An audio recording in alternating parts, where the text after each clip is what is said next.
Welcome to Spotlight on Jackson County. About the double whammy. Job creation and education and health going. A Tauntaun sleeping bag. Yes. As we go, a lot of changes take place. What about all this gridlock? And it's like,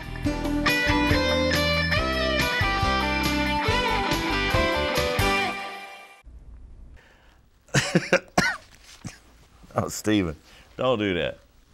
All right. Hello and welcome to Spotlight on Jackson County. We are indeed privileged to have Senator Chris McDaniel, District 42, in the studio with us.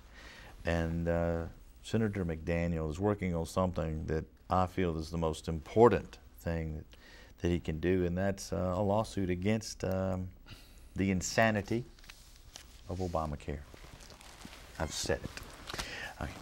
How are you? Senator McDaniel, Thanks for having welcome me. to the studio, and please tell us what you've got going with this. Well, a couple of years ago, as you know, Congress punched through a pretty egregious piece of legislation. In the dark of night. In the dark of night. 2,700 pages of legislation that most folks did not read and most do not understand. So, as you know, many of us began to fight that legally. And you probably saw the states that gathered down in Florida. There were 26 states that gathered there as part of the lawsuit, and there were others that had filed individual lawsuits. And what we did, we got with Lieutenant Governor Bryant at the time, and he wanted to file his own private action, if you will, against the healthcare monstrosity that is Obamacare. I am his attorney. I am Governor Bryant's attorney. Not only his attorney, but 10 other Mississippians that joined in that lawsuit.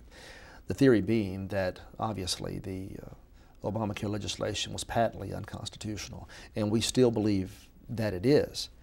Granted, on June the 28th of this very year, Justice Roberts and 4 other members of the United States Supreme Court disagreed with a number of our arguments. For example, the Commerce Clause argument that we were making and the taxing authority argument that we were making. And the gist of it was simply that there is no constitutional authority for the national government to force an American citizen to purchase health care insurance. And indeed, there is no constitutional authority. Justice Roberts, however, disagreed for whatever reason, whether he was trying to cement his legacy or just play more games.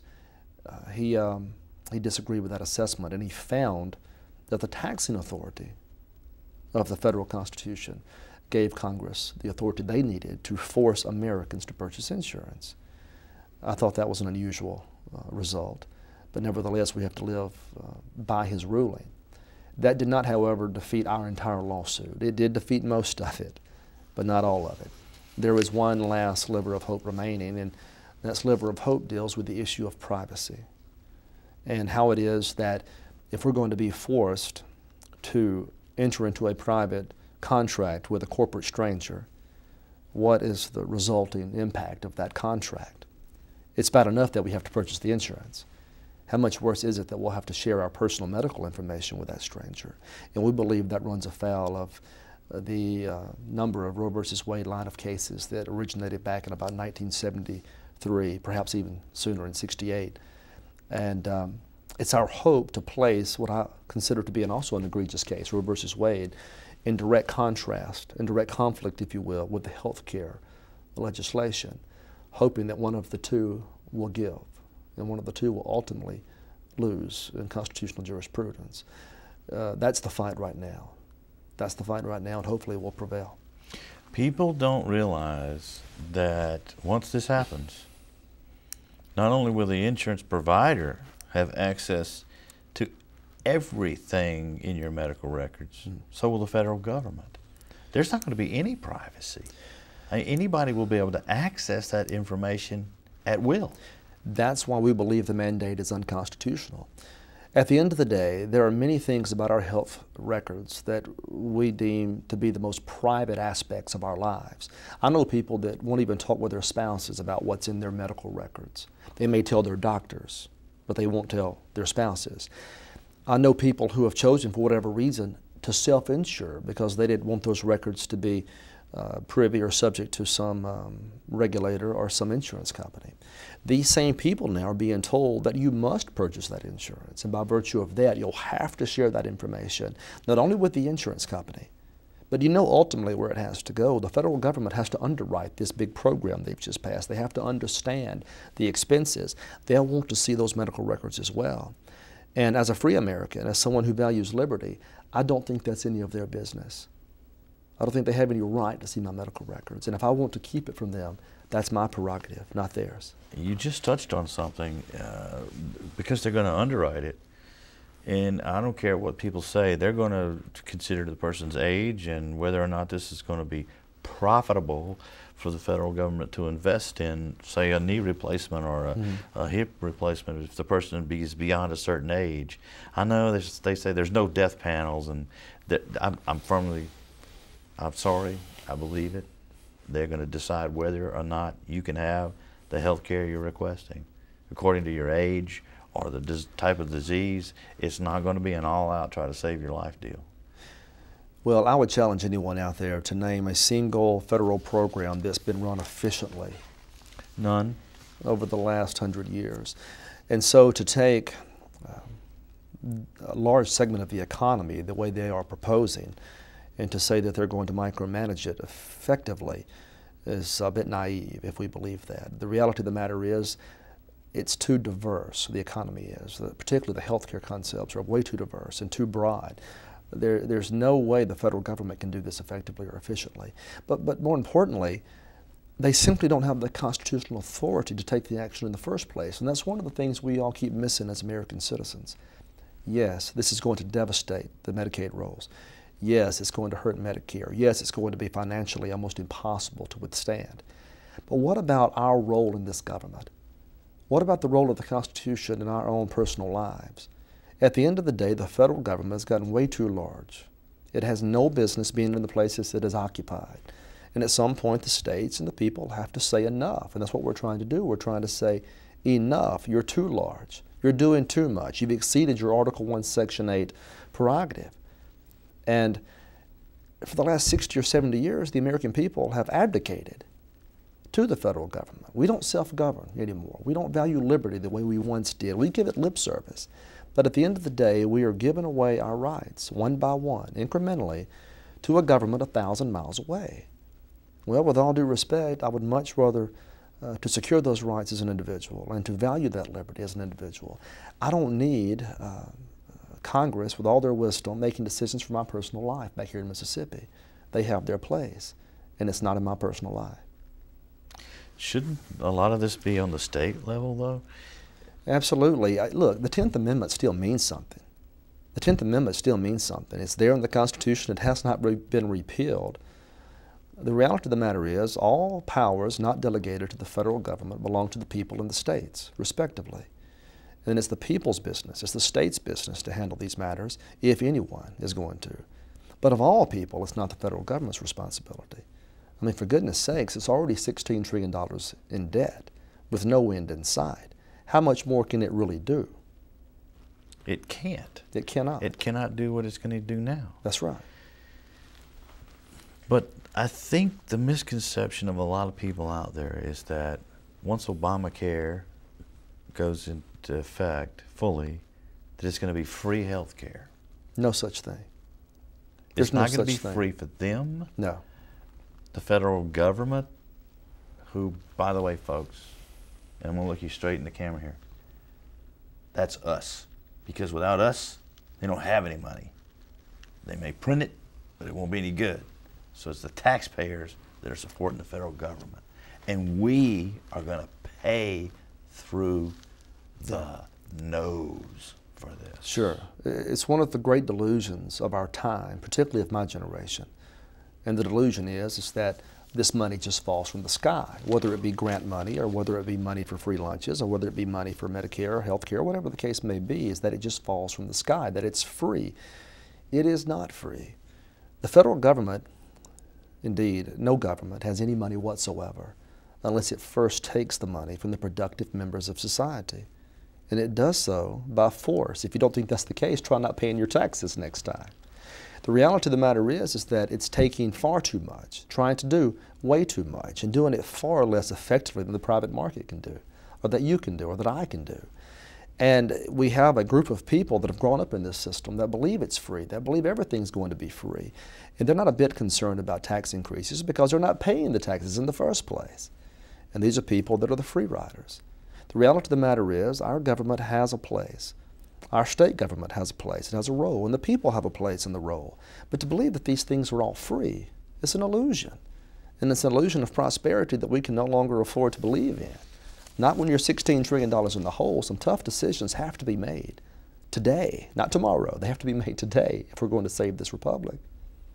You know, Senator McDaniel, I guess one of the things I have a big problem with the way this health care disaster was passed is the absolute arm twisting, the buying of votes, the voting at 2 o'clock in the morning, the backdoor politics that were involved in this, the gangster-style politics that were involved in this, the threats that were involved in this, people not reading the bill.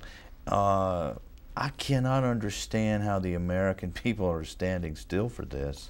They shouldn't be. And you shouldn't be. They shouldn't be. The system is broken. It has the appearance of a functioning system, but it is dysfunctional as it ever has been in our nation's history because it doesn't understand its limitations. It doesn't understand its constitutional parameters. And what we're seeing, again, are people trying to do way too much with far too little. And that's one of the things that people have to begin to take a stance on and make a difference in this society. And we've been relatively silent for far too long.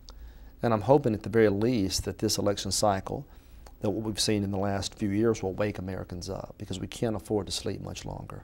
That's just a reality. We're not going to be around. Well, you know, we are Americans. We have the greatest republic in the history of the world. And we have a responsibility to save it, to reform it, to restore it.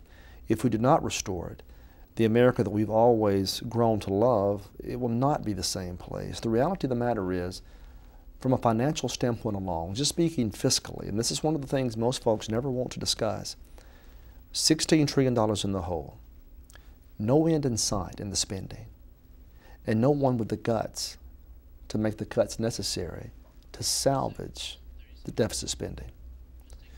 That's a dangerous death spiral. Something has to give.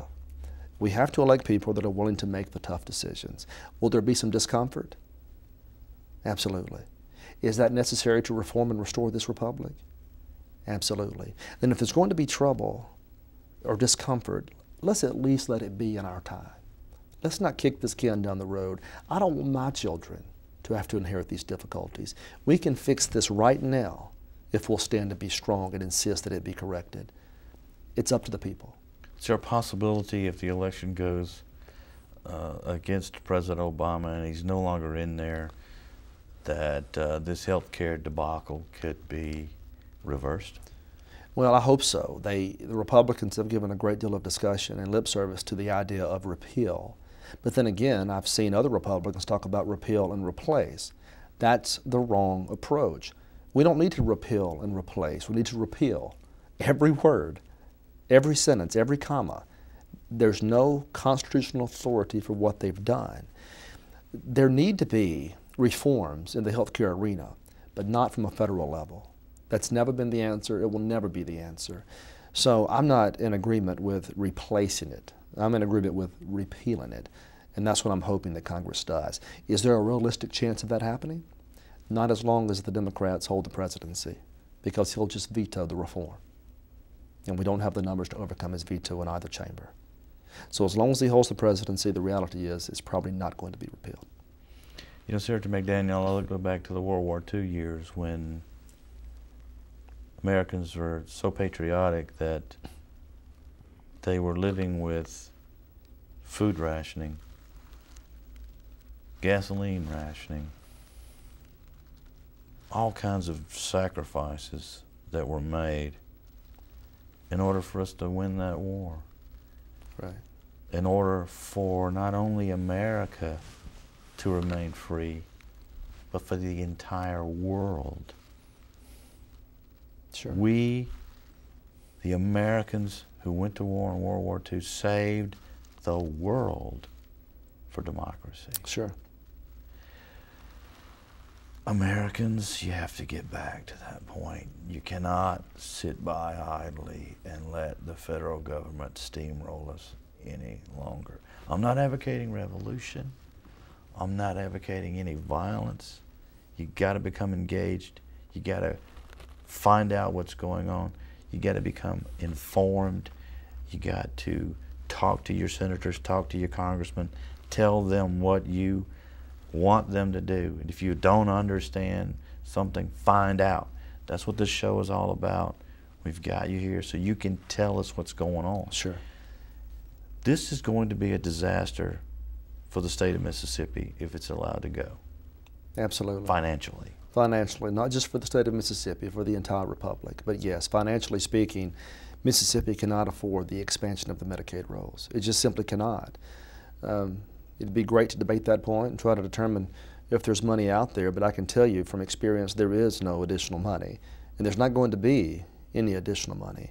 We are not going to raise taxes to fund this, period. End of story.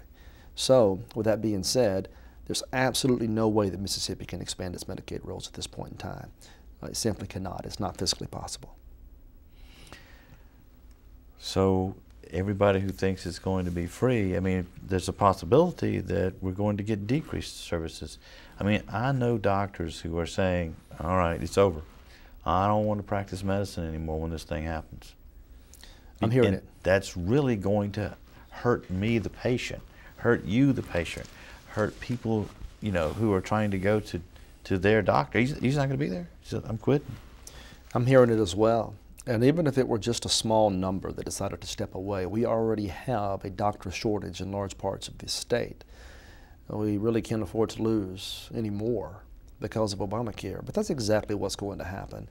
And let's not delude ourselves any longer. Once this goes into effect, it's the natural course of government to continue its growth, is it not? Yes. When was the last time government just voluntarily decreased its size and scope? Never. It doesn't happen. So it doesn't take a rocket scientist to recognize what will happen eventually as generations pass. It will become ever more encompassing. It will become ever more broad. And eventually, in an effort to control cost, it will cap what doctors can charge for fees. You know that's coming.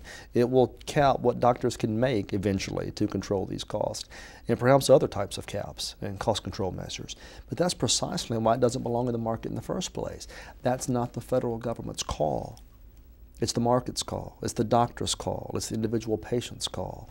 And the market will adjust to these difficulties if it's allowed to adjust to these difficulties. But as long as the federal government is placing its strong arm in the middle of our business, it distorts the market. And the waves that it creates, those distortions that it creates, leave it to the government to try to solve those waves by creating more waves and more government. It's a never-ending cycle of abuse, and that's one of the reasons it has to stop, not just with nationalized health care, but with all of its meddling. With all of its meddling. It has its role. It has its role. Article 1, Section 8 speaks very clearly to that role. But it's far too large, it's trying to do far too much. And it's changed the American fabric as we've always understood it. Well, Senator Michael Watson was on an earlier show, and we were talking, and I'm just talking about what's going to affect us here on the coast, but we all know that it's going to happen nationwide. We have 2 coal-fired plants, Sure. and the lights are on in the studio right now because of plant Jack Daniel and plant Jack Watson. Watson and Daniel, they're 2 coal-fired plants. We know now that the Obama administration is out to shut down the coal industry. Sure. Which means there will be no coal to burn.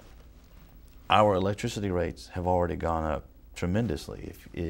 Everybody knows that. If you're paying more, you know that. If that's allowed to happen, are we going to be thrown into the dark ages here? I mean, what's going to happen to that? Are we going to be able to afford to turn on the air conditioner? Can we? It's astounding what people don't realize is about to happen to this nation. Well, it's very dangerous. It's very dangerous. No country on the planet has the energy reserves that the United States of America enjoys. It's just we have to be able to tap into those reserves and to utilize those reserves. There's absolutely no justification for this republic not being energy independent. And I mean fully energy independent because we have the resources. Now, does that mean we foreclose any and all avenues of future energy prospects? No. But does that mean that we have to damage what we have now? Absolutely not. The president's dead wrong because he's playing politics with our energy policies and not trying to do the right thing by Mississippians and the right thing for the people here in the South. At the end of the day, more natural oil, coal, and gas exploration is needed. More drilling is needed. More independence is needed. And as we transition into a more efficient, perhaps at some point, methods of energy production, that's fine, but it shouldn't be mandated. It shouldn't be mandated because we simply can't afford the mandates. We need our coal. We need our energy. And we need to be allowed to execute it and utilize it as we see fit without President Obama's interference. Energy is the economic engine of Mississippi. It's the economic engine of every state. It's the economic engine of the entire country. If this is going to happen, we are going to destroy that economic engine. Right. We are already in a point now with our economy that it is teeter-tottering on disaster. Businesses are so constrained by regulation, and that's why it's refreshing for me to hear that Governor Bryant has started the small business deal where, you know, they're trying to take off some of the regulations. But they're all waiting. They're all awaiting the outcome of the election. They don't know what's going to happen. That's why we have no jobs. That's right. The federal government is printing $40 billion a month. Our dollar is being devalued. Some foreign country owns our debt. That means they can tell us what they want us to do because they could, if they called in our debt now, we couldn't pay it. That's exactly right. And that's the big problem that we're facing right now. Recessions are not terribly difficult to understand. They're difficult to emerge out of, but they're not difficult to understand. Our economy is driven by spending, private spending. Whenever people feel uncertain about the future, the first thing they do is save, not spend. Some folks might use the word hoard. But at the end of the day, if they're not spending, the economy is not being driven forward. And that's what we're witnessing right now, not only as individuals, but also as corporations. There are literally billions of dollars sitting on the sideline right now waiting to be invested for capital expenditures, for new job creation, for new plants. But these corporate giants won't move on that money because they're fearful of what the future may bring. You've got to make sure that people can predict their tax liabilities with obvious accuracy. You can't guess about something like that. And this environment that Obama has created, whether it be all the discussions about the Bush tax cuts being repealed or allowed to expire, or whether it be about all of these provisions and regulations from health care, it's created uncertainty in the market. And that's why we can't find traction. And the number one driver of the uncertainty, and here's the great irony of everything that's occurred, the real problem, President Obama believes that he can spend his way out of this recession. It's a Keynesian approach. In other words, public spending primes the pump, people become comfortable, they begin to spend, and we rocket out of the recession. That's the problem is that the debt is causing the uncertainty as much as his policies are. He's adding to the debt, hence he's adding to the uncertainty. That's why we're still at the starting block. If he would eliminate or show us a plan to eliminate the debt, if he would then give us some predictability as to business practices over the next 3, 4, 5, 6, 7 months, this economy would jumpstart and you would see a tremendous recovery. But as long as the federal government is micromanaging, as long as it's meddling, as long as it's discussing these concepts, you and I, other leaders, are uncertain. The uncertainty is driving the recession. You figure out certainty, you find confidence, the economy will take back off. Until then, it will not. That's the reality. Do you think it's because he just don't know what to do? Do you think it's because he's surrounded by people who don't know? Or do you think, and I'm going to put you out there, I guess, in a hard spot, but do you think this is what he wants for our country? It's hard to say. It is hard to say. There is there's a good line of logic that can be followed that almost insinuates that this is somehow intentional. I would like to think that we wouldn't have elected a guy that had the intent to bring about financial ruin to this country, and I certainly hope that is not the case. But the question is, does he know? That's probably the best question, because bear in mind, President Obama, more than anything else, was not a business owner or a business leader. This guy was just a community organizer. What does he know about micromanaging an economy? What does he know about taking us out of a recession? The answer, he knows nothing about it. So what he has a bunch of other community organizers, and with all due respect, professors from Harvard and Yale and other places that are trying to explain to him how things work in theory. This is not theory. This is practical application of economic policy. And his theory has damaged this country greatly. So enough governing by theory. How about we govern by practical application? How about we find, I don't know, a business owner to run the country? Oh, imagine who that could be. How about that? Or how about we find someone that's actually had some private experience? Perhaps not a business owner. Perhaps someone who's worked for a business. Perhaps someone in the private sector. That's another problem. We keep electing, with all due respect, these same knuckleheads into office year in and year out, and they don't have a kernel of private sector experience. They grew up in public life. They have made fortunes in public life. That's the only job they've ever really had, is in public life. And we expect them to understand business cycles. They don't understand business cycles. They understand politics. And politics has no place in the business cycle. So that's something else I would suggest as well, is that perhaps it's time that we allow political storms to blow. Allow political storms to blow. Revolutions aren't necessary if political storms blow. And these career politicians, they need to find new jobs, perhaps back in the private sector, perhaps come home every once in a while and be around the people that they're supposed to represent. But they're insulated. And because they're insulated, they're dangerous. They don't feel threatened, and hence they're not beholden. Maybe that's the next big step. They're no longer statesmen, they're just politicians. And the next thing on their mind is re-election so they can remain in power. They don't care about their constituents. They care about where they are and staying in office. There used to be statesmen who cared about their constituents, who cared about the country, who cared about the path that we're on. That's not happening.